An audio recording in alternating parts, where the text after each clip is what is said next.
Cris, se você pudesse escolher um tema, um lema, um mote para alertar os sócios sobre o que é realmente importante dentro das empresas, o que seria? Lema. Eu acho que seria uma coisa mais ou menos assim, ó. Não deixe o trabalho atrapalhar o seu trabalho. Eu adorei isso. Agora explica pra gente como isso. Eu acho que assim, os sócios têm tanta coisa para fazer como responsabilidades que acho que eles esquecem de uma coisa muito importante, que é olhar as atitudes que modelam a cultura. Esse trabalho não pode ser negligenciado. E isso tem impacto sobre a maturidade da governança dentro da empresa? Totalmente. Quando a gente fala em governança, fala em cultura. Lembra daquele velho ditado que Do jantar? a cultura, né? A cultura come a estratégia no jantar. Tem um impacto direto nisso daí. E o foco na atitude é de quem? Do próprio sócio ou do time que ele montou? Pode ser nos dois? Pode. Então fica pro time e pro sócio. E qual é a saída? Eu acho que a saída é o sócio entender esse lema que a gente está traçando para o bate-papo de hoje. Não deixar que o trabalho dele atrapalhe o próprio trabalho.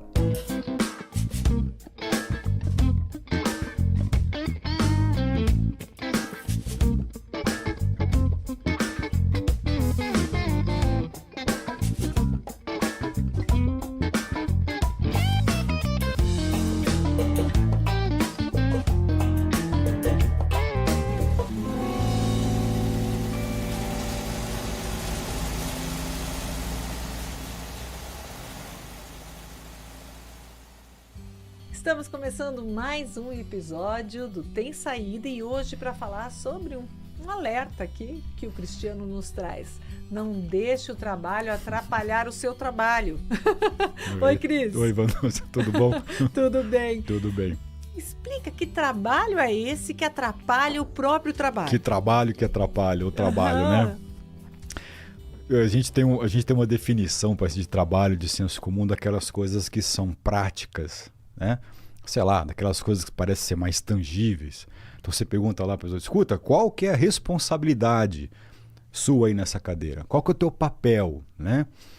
Me descreve aqui quais são como é que é a descrição de cargos, etc. Coloca na mesa aí quais são as suas atividades. Isso aí todo mundo faz. Ou deveria fazer, e se não faz, sabe. Né? Acaba sabendo um pouco, né? E a gente foca muito nisso. Você vê uma coisa interessante? Eu separei um negócio aqui para a gente falar. Eu estava olhando para isso aqui, ó.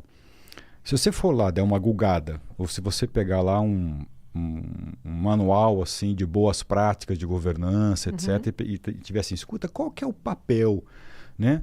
Qual que é o trabalho? Quais são as responsabilidades de um sócio que também é gestor? Aí você vai encontrar coisas do tipo assim, ó. Ele tem que cuidar da gestão operacional e da estratégia, né? Vai administrar o dia a dia da empresa, ele vai tomar decisões estratégicas lá nos limites do contrato social. O que mais? Ele vai definir a estratégia, vai fiscalizar a diretoria, vai gerir contratos com fornecedor, com parceiros, com terceiros, com clientes. O que mais que são papéis de um sócio que você encontra lá? Ele vai representar essa sociedade perante os terceiros, né? Tomar decisões. Né? Vai lá manter a contabilidade da empresa em dia, a área financeira. Ele vai tomar muita atenção para cumprimento de normas trabalhista, tributária, ambiental, etc., regulatória. Metas. Tudo isso está muito descrito, né? Vai prestar contas, vai cuidar para que os relatórios sejam confiáveis e possa fazer uma leitura do negócio. Então, quando você pega assim, quais são as responsabilidades, né?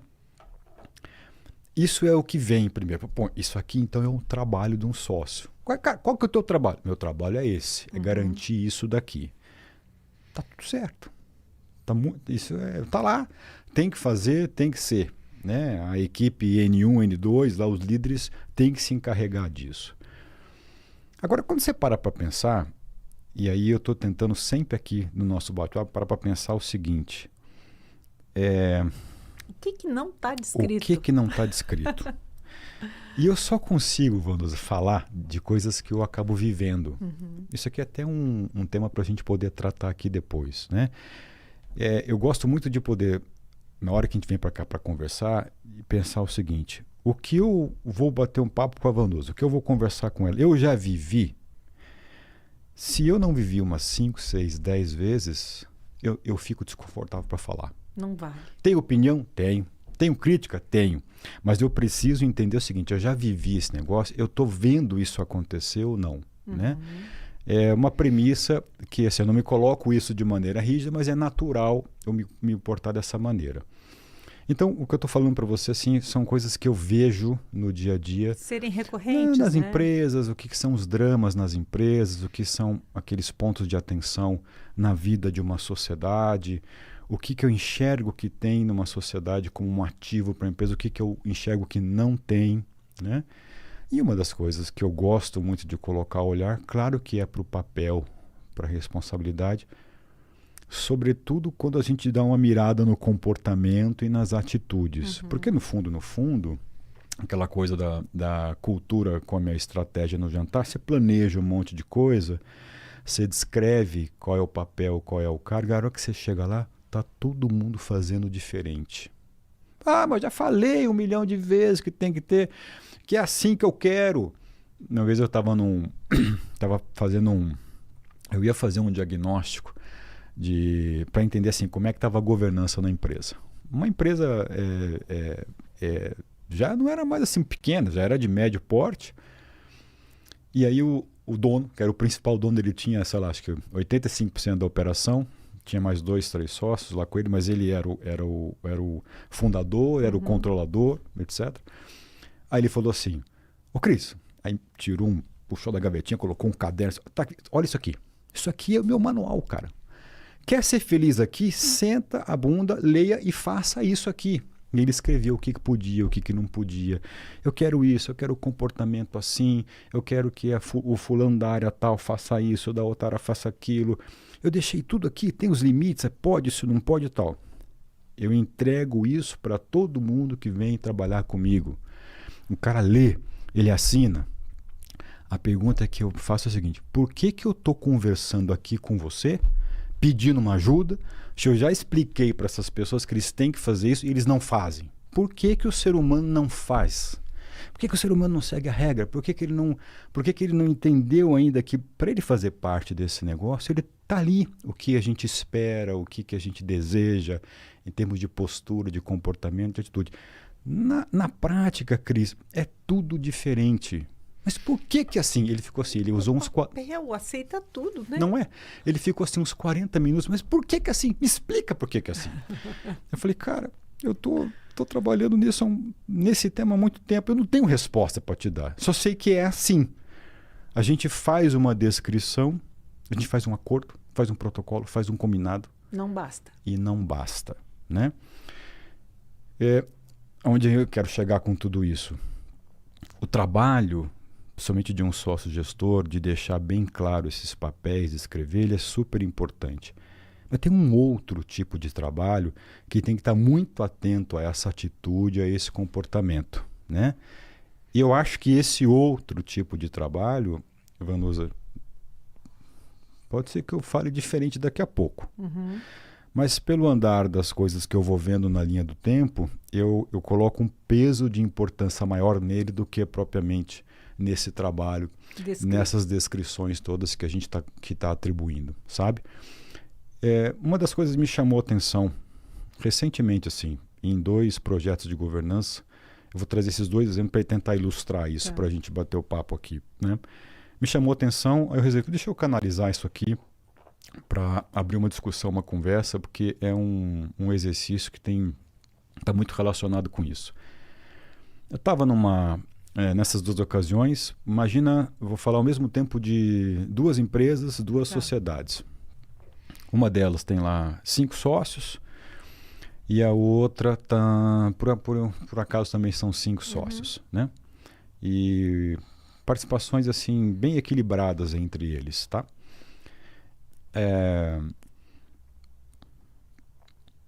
Fiz um trabalho para poder entender como é que as coisas aconteciam lá. Isso me dá uma boa entrevista com todo mundo, fiz individual, fiz coletivo, peguei dados, analisei, fui fazer perguntas para a gestão. Eu queria fazer um levantamento de como é que era aquela cultura, como é que o pessoal trabalhava em relação a... E como é que era o dia a dia, seja lá com processos, com ferramenta, com procedimento, enfim, com sistema, eu queria entender. Legal. Aí fiz isso. E perguntei um pouco assim dos valores, perguntei um pouco poxa, sócio, o que você quer para cá, o que você enxerga, o que você não enxerga, o que é seu, o que você projeta aqui na empresa em termos de valores. Teve a empresa A, a empresa número 1, teve lá 2 sócios que trouxeram algumas coisas assim que os outros sócios não sabiam. Eles já eram sócios há uns 6 ou 7 anos, aquela sociedade. E aí teve 2 sócios que trouxeram assim, olha, na minha empresa aqui é legal porque a gente é colaborativo, falando muita coisa positiva. A gente é orientado ao resultado, nós somos simples, nós somos humildes, a gente enxerga, né, que na nossa equipe tem pessoas do bem, né, que tem pessoas que têm senso de responsabilidade, que têm companheirismo, trabalho em equipe. Foram listando uma série de coisas que eles viam lá presentes no dia a dia. E 2 deles em especial trouxeram características que não eram características tão positivas quanto essas. A gente, quando vai fazer uma análise, chama assim, são características que podem, de repente, limitar algumas conquistas, limitar a produtividade. E eram coisas do tipo assim, ó, eu enxergo, além disso também, que eu sei que tem uma série de coisas que é bacana com a equipe, eu também enxergo bastante desânimo no nosso time, eu enxergo desorganização, eu enxergo que tem falta de empatia, que mais colocaram aqui, ó lá, eu enxergo que tem muita imaturidade das pessoas, eu enxergo que tem morosidade, tem uma série de muitas áreas ou pessoas não têm autonomia para tomar decisão. O outro falou assim, eu enxergo sofrimento no nosso time. Olha só, né? Sofrimento é uma palavra assim que... Forte, né? E aí eu estou coletando esses dados. E aí quando a gente foi, várias conversas individuais, quando a gente foi para o coletivo, aí os 3 sócios falaram, mas calma, você nunca me falou por que você não me falou sobre isso? Né?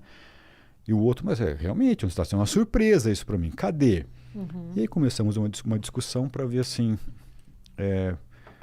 por que isso nunca tinha vindo para um coletivo?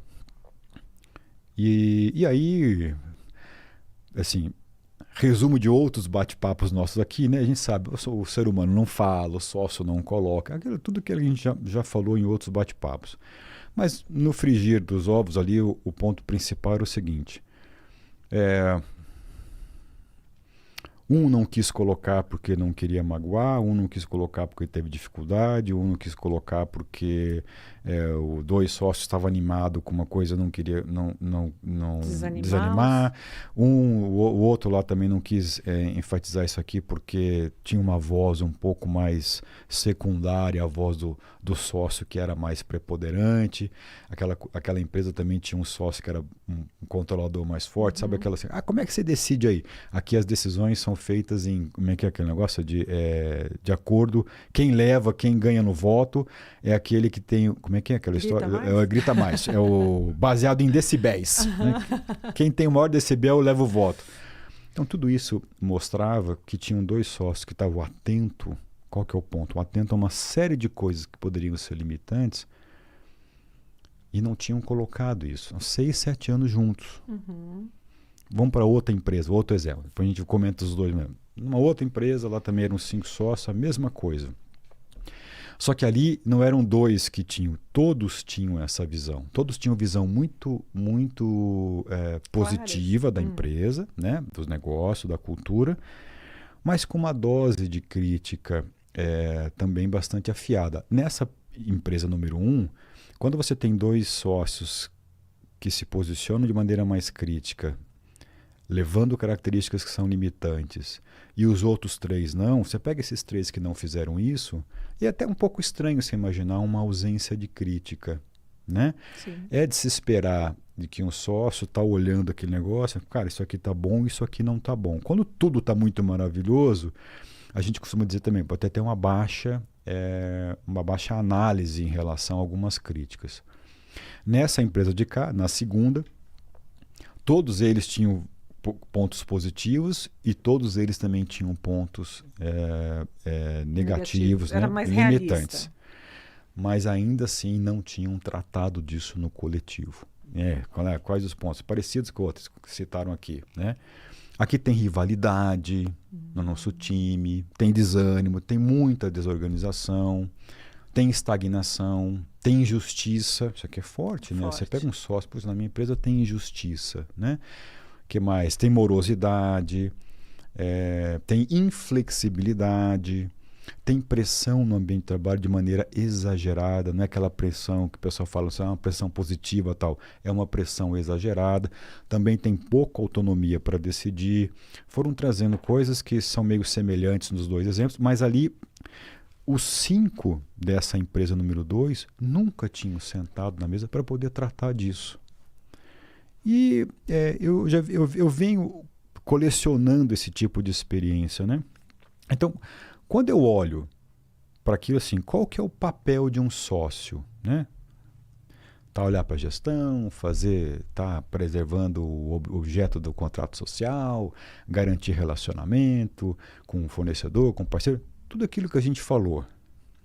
E quando você tem alguns sócios totalmente ou parcialmente olhando para esses pontos, a sensação que me dá é a seguinte: qual trabalho é mais importante? Né? Esse descrito que está no papel e que sem dúvida precisa acontecer para que todo o time consiga falar, se comunicar bem, né? Tá todo mundo unido diante de um orçamento, de uma estratégia, ou esse outro aqui que vai tratar dessas atitudes, desses comportamentos que vão ser os direcionadores para você fazer com que um orçamento, uma estratégia saia do papel e seja realizada lá no exercício, no ano coletivo. O que é mais importante? Né? E eu fui percebendo o seguinte, que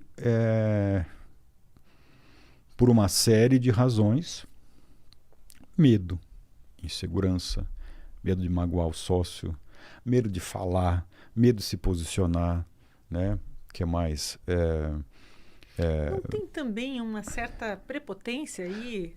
Como assim, prepotência? Não olhar para o outro, tipo, como assim, o meu negócio é mais importante, talvez, não é nem prepotência, talvez é valoração de algo que nem sempre é tão mais importante do que o ser humano, do que a satisfação do funcionário, etc.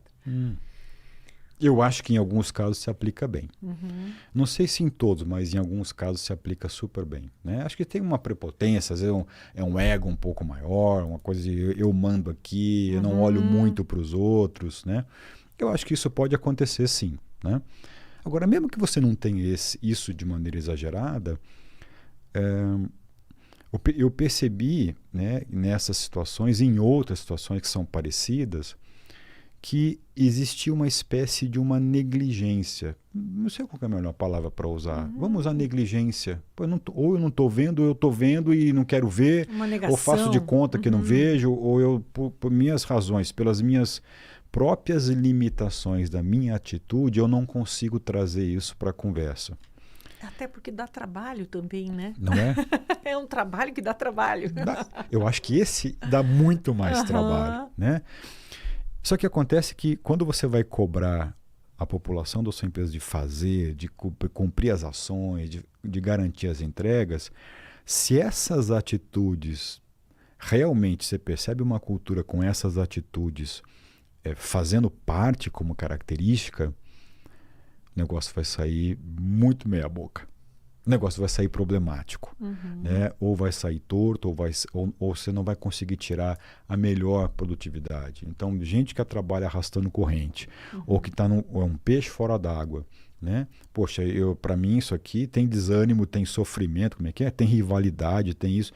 Poxa, não dá para imaginar que um ser humano fique bem num ambiente como esse, se ele está dizendo que isso que é limitante. Né?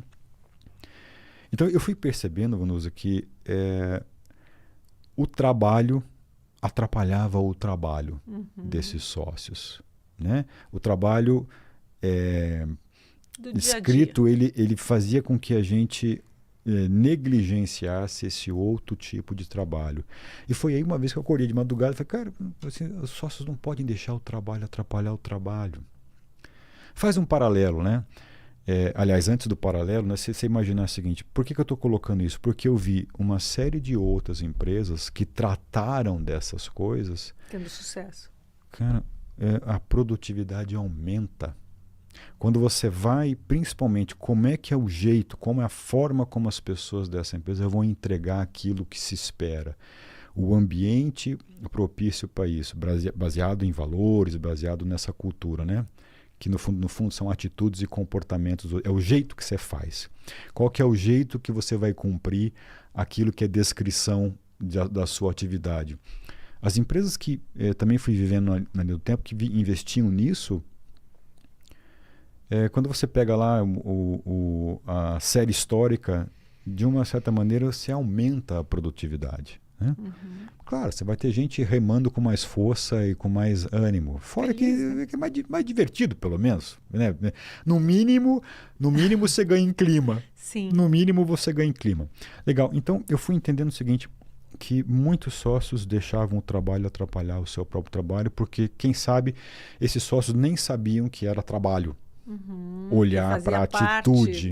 Das atribuições dele. Olhar né? para o comportamento. Uhum. Né? E da mesma maneira, tem uma analogia que eu sempre faço, que é o seguinte, sabe aquela coisa assim, não deixe não deixe a escola atrapalhar seus estudos. Uhum. É parecido. Às vezes eu conheci um cara que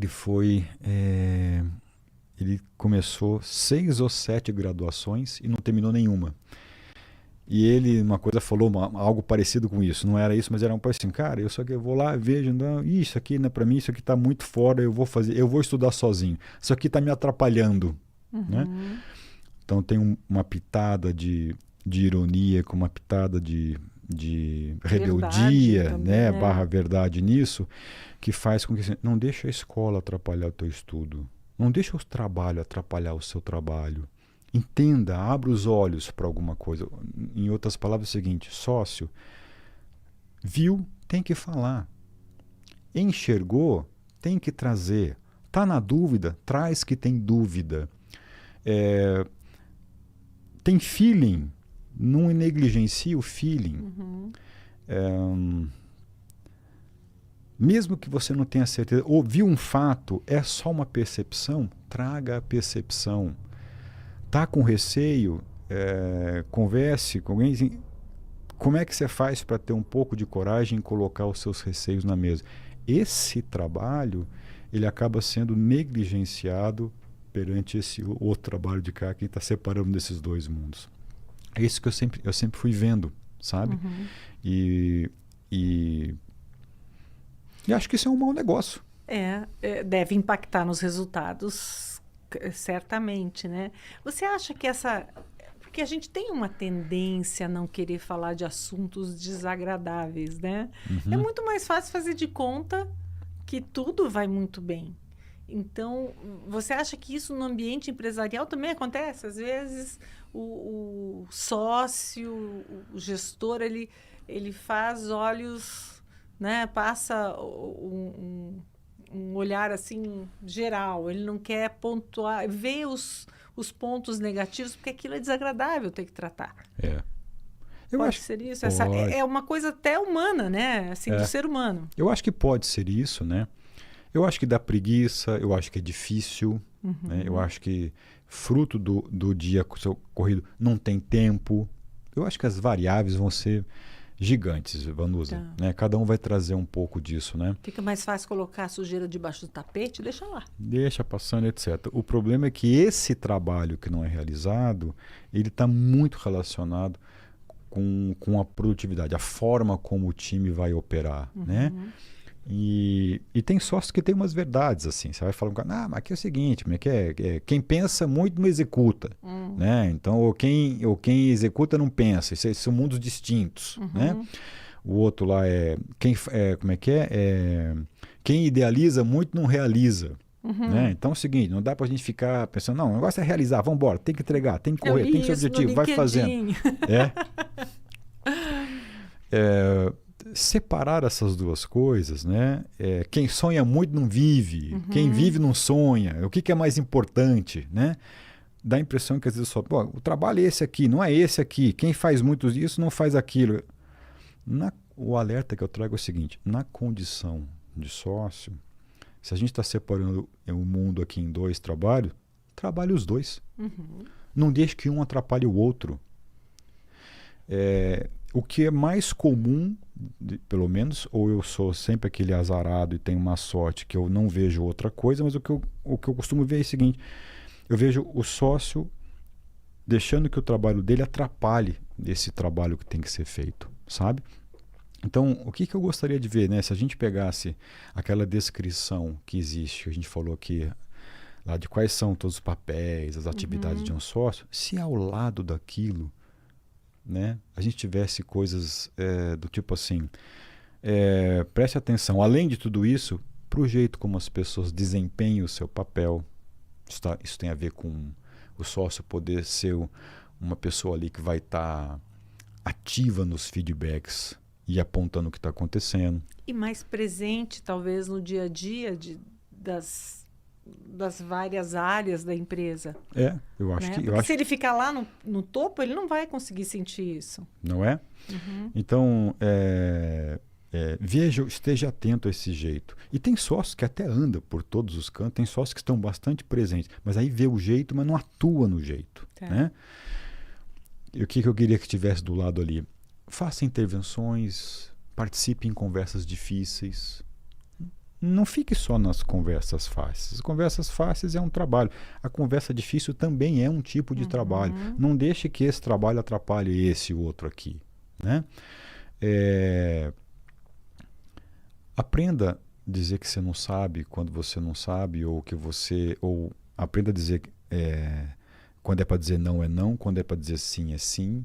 São essas coisas que direcionam o termômetro do jeito como as coisas acontecem ali. Né? Só está vendo, não é para fazer assim. Então fale que não é. Você não pode negligenciar esse tipo de trabalho. Né? Ou você está vendo uma coisa lá que é assim e a pessoa está fazendo, tem que reforçar. Esse trabalho é o que determina, ele é o que vai modelar, né? Ou ele vai incentivar um tipo de comportamento ou ele vai frear aquele tipo de atitude. Né? E se ele sente uma rejeição ou uma resistência quando ele vem tentar solucionar essas coisas que estão muito ligadas a comportamentos, né, Cris? Como é que ele pode agir? Eles estão ligados. Mas, e eu não digo assim, vai trocar pessoas de lugar, demitir, não isso. Mas como ele pode agir para ter essas pessoas do lado dele, né?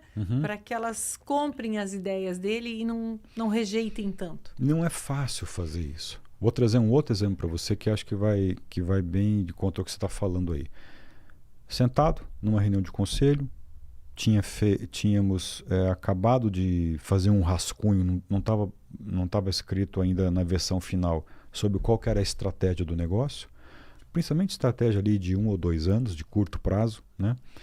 E a gente estava rodando um ensaio de um orçamento para tentar fazer aquela estratégia ser desdobrada em algumas ações e falar, time, tá aqui, ó, estamos com o norte, vamos seguir o número que a gente quer é esse aqui. Se a gente fizer esse número aqui, é garantia que a gente, e tiver essa estratégia, eu acho que a gente vai estar bem direcionado. Então estava numa discussão não era a primeira discussão, já estava um pouco avançado, mas não era uma versão final para aprovar isso daí. Um sócio lá, isso eu estou falando lá depois que a gente foi, né? A gente caminhou, fomos pegar lá depois, voltar tudo para trás de novo. Um sócio disse que, ok, lá, tá legal, a estratégia está boa, o orçamento está bom, vamos embora. Mas não era isso que ele estava sentindo. Né? Não teve condição de voz de dizer assim, não, gente, isso aqui a gente não vai conseguir cumprir por causa disso, disso e disso. A gente foi descobrir depois, cara, a equipe está falando comigo, não vai dar conta, não está preparado, falta competência, não tem habilidade, isso vai exigir investimento. Ele tinha uma série de coisas na cabeça lá, mas estava guardando para ele. E não conseguiu colocar na reunião ali um voto, na hora uma defesa, Porque é sempre assim, tem sempre dois na sociedade, ou três, enfim, que tem uma voz um pouco maior. Na hora de você fazer uma apresentação, ou tem um apetite, né? Nesse caso, você tinha uma espécie assim, quero uma meta um pouquinho mais arrojada em alguns, e esse que estava dizendo que não conseguiu falar não, estava entendendo que o time não estava preparado para essa meta mais arrojada. Não conseguiu falar, etc. Fizeram isso, já tinham feito isso por 1 ano, por 2 anos, e iam errar no 3º ano. Os 2 anos anteriores, esse sócio já vinha entendendo, mas não se posicionava. Os 2 anos anteriores não bateram a meta, porque ela estava exagerada. Uhum. Esse sócio tinha razão e ele não conseguia se colocar. Quantas e quantas vezes eu já vi esse cenário, né? Ou seja, o trabalho de vamos botar um orçamento, de vamos colocar uma estratégia, é um trabalho. Agora, esse trabalho não pode atrapalhar o seu outro trabalho, mas tudo bem, só que isso aqui a gente não vai conseguir fazer, por causa disso, disso e disso. E tem que trazer para uma discussão. Por que não se faz isso? Seja no nível da sociedade, muito menos no nível, no N1 dos executivos. Por que não se faz isso? Aí o pessoal vai ter que escutar os nossos bate-papos aqui para entender, porque a gente já falou disso várias e várias vezes, né?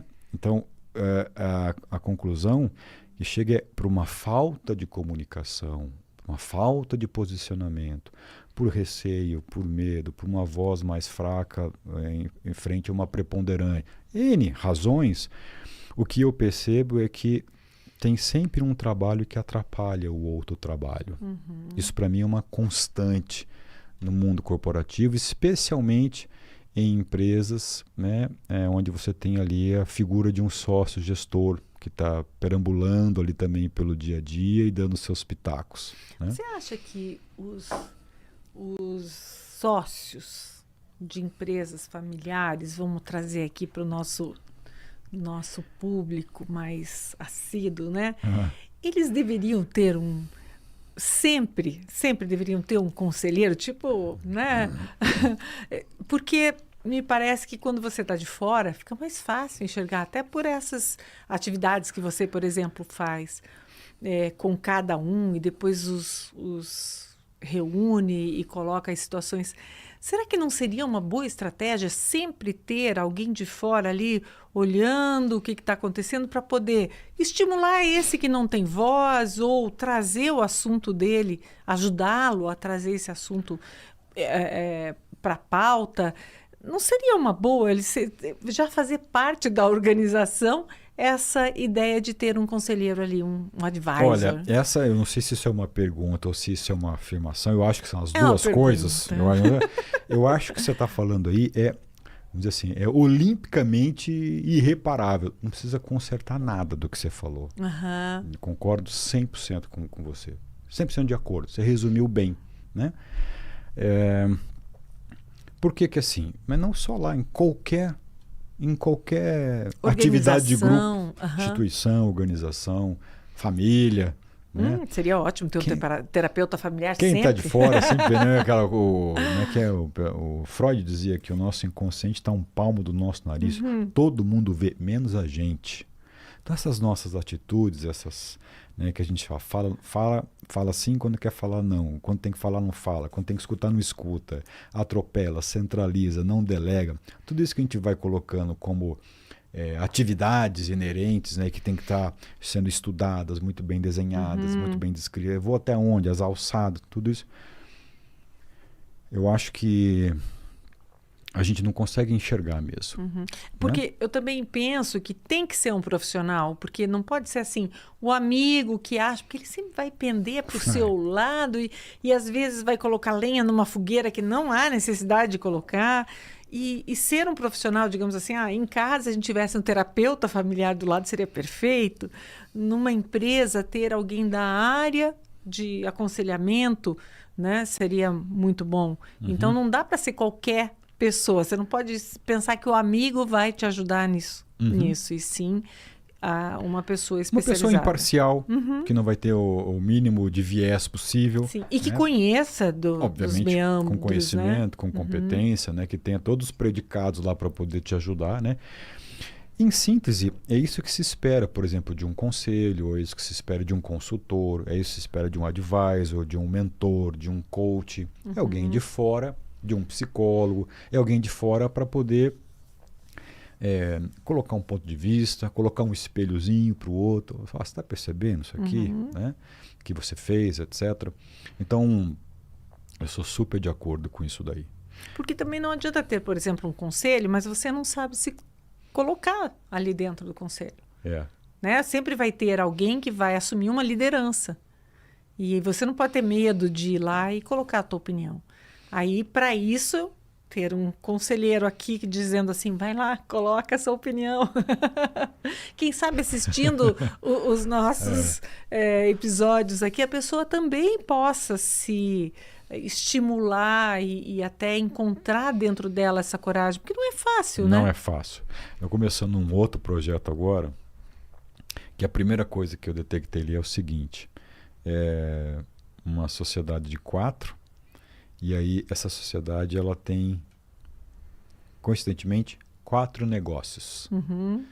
E o pessoal tem vontade de formar um grupo, né? Que esses 4 negócios sejam... Eles coexistem hoje, um negócio beneficiando o outro, são separados, mas eles têm alguns benefícios, estão juntos, têm algumas afinidades de produção, etc. Mas eles têm lá, faz um rateio lá da área administrativa, de um centro de serviço, então tem algumas vantagens, ocupa o mesmo local, tal. Só que começou a ter um desejo de que esse sócio, se a gente colocasse tudo isso debaixo de um guarda-chuva só, né, que a gente oficializasse que esses 4 negócios vão continuar sendo olhados de maneira separada, mas assim, o nosso interesse é nos 4 negócios, né?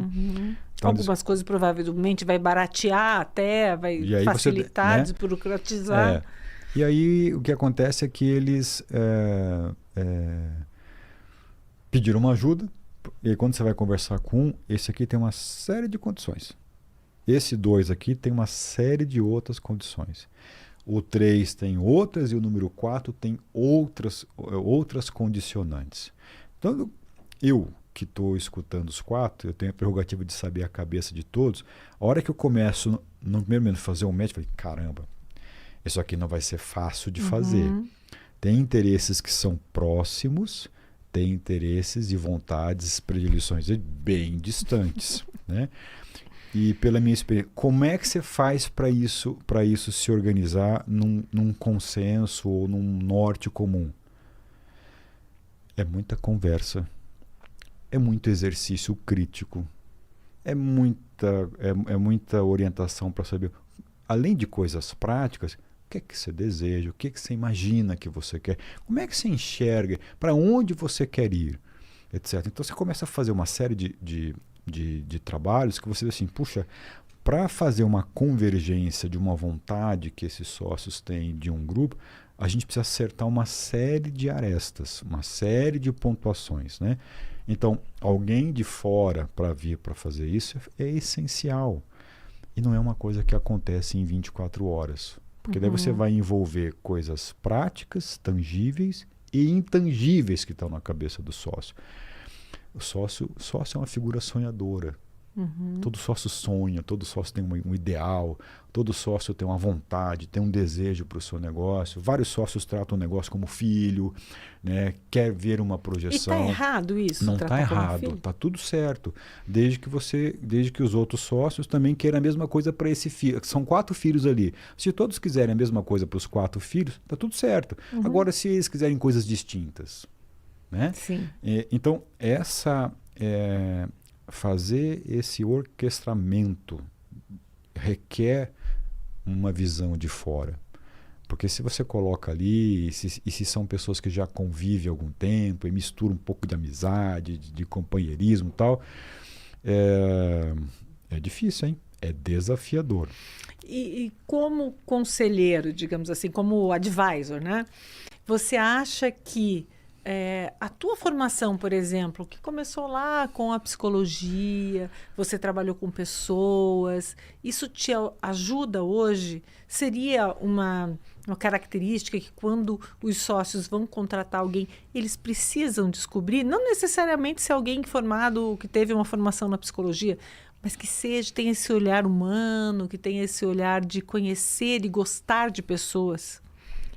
Seria importante? Eu sou suspeito para falar, né, Sim, Vanusa? mas aí eu quero que você também se afaste um pouco de você. Separando disso, né? Separando o joio do trigo e sendo bem transparente, assim, estruturar, ter inteligências, ter processo, ter procedimento, ter ferramenta, ter sistema, ter uma estratégia, controles internos, estruturar as áreas, vendas financeiras e tal. Não estou dizendo que isso é fácil.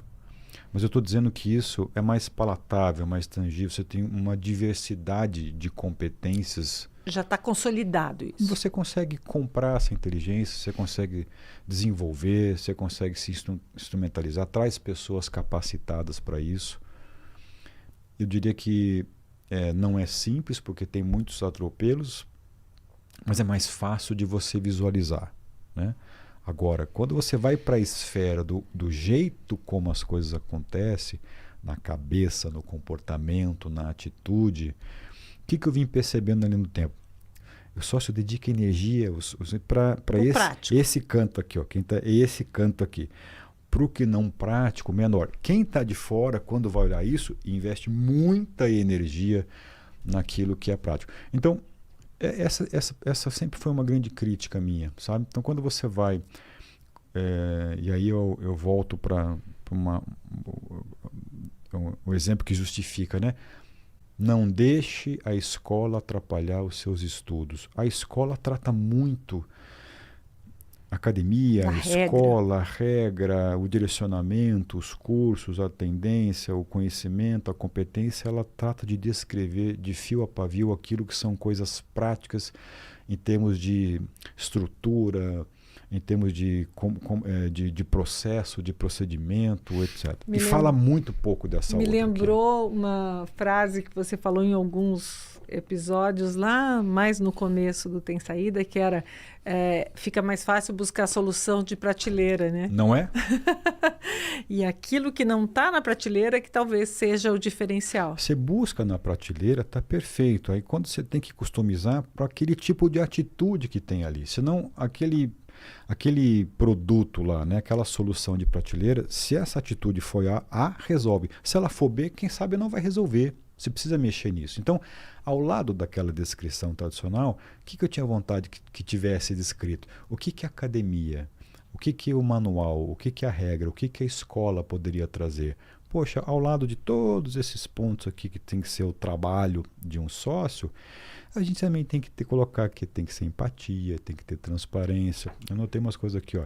Tem que ter consistência, tem que ter clareza ao se expressar, tem que ser um bom ouvinte, né? Tem que ser adaptável, dizer não, etc. Esse trabalho é o que dá mais trabalho para quem está com a visão de fora. E que fica nas entrelinhas e muitas vezes invisível. Não é? Fica invisível e a gente sabe que é aquilo que está oculto que leva a gente para o buraco, né? É sempre aquilo que está encoberto que vai levando você para um lugar que você não tem certeza para onde está indo que você quer e das vezes que você nem deseja. É mais ou menos você estar num rio sendo levado pela correnteza e você quer parar aqui, mas às vezes não consegue porque a correnteza está te arrastando. Não é? É bem isso aí. Às vezes a gente tem que trazer uma imagem assim para... Ou assim, exemplos que colam bem, né, no mundo corporativo, quando você fala de coisas práticas de saúde, né? Quando você fala assim, puxa, as coisas que você coloca para dentro da tua alimentação são as verdadeiras coisas que vão levar o teu corpo, a tua saúde para um lado ou para o outro. Né? Esse tipo de linguagem fica claro. Né? Na hora que aparece a doença, ela não veio do nada. Ela é construída ao longo da vida. Você vem cultivando sem saber, Uhum. né? De uma maneira bem silenciosa. Você vem regando essa plantinha sem saber. Você vem tratando ou você vem maltratando você mesmo. Daqui a pouco, quando você vê, você colhe esse fruto, você colhe esse produto. Né? É um alerta, né? A medicina avança, ela está dando conta de muita coisa, mas tem coisas que ela ainda não dá conta. Se for pego de supetão, passou muito tempo num exercício de uma atitude que você não viu, né? Que estava ali na esfera do inconsciente. Quando isso chega, às vezes pode ser danoso para a produtividade. Destrutivo para o negócio, digamos assim, Não que é? é o teu corpo, a tua saúde, etc. E É a bem mesma isso. coisa numa empresa. É a mesma coisa, né? É como se... Eu acho que essa caricatura, esse paralelo é bom. Não deixe um trabalho atrapalhar o seu trabalho. Não deixe de enxergar que a atitude, a sua predisposição, coisas que você está fazendo sem perceber. Por isso é importante alguém de fora. Coisas que você vem fazendo de maneira silenciosa. Né? Coisas que você nem sabe que você vem fazendo de maneira silenciosa. Esse tipo de trabalho tem que ser abordado. Do contrário, o trabalho atrapalha o trabalho. É isso, o trabalho atrapalha o trabalho. É isso. Então, tem saída quando você precisa resolver essa questão de um trabalho que atrapalha o trabalho. Eu adorei essa frase. Tem saída, tem saída. E o que você diria assim como resumo? A saída ela passa por uma questão de tomar consciência disso, né? Então, o que você precisa? O que você precisa fazer para tomar consciência? Olha, essa é uma das coisas mais difíceis da humanidade, né? Mas se você tiver, se um bate-papo como esse, por exemplo, sensibilizar alguém, às vezes você escuta alguma coisa que te sensibiliza. Sim.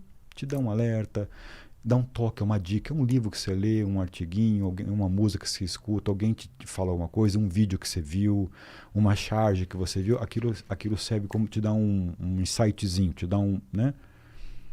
Então, faça força para manter a cabeça aberta, para perceber que nem tudo você enxerga. É como se você fosse, eu vou trabalhar sabendo que eu não estou vendo alguma coisa. Adote isso como uma premissa. Eu não estou enxergando tudo que está acontecendo. Deixa eu perguntar para os outros o que eu não estou vendo.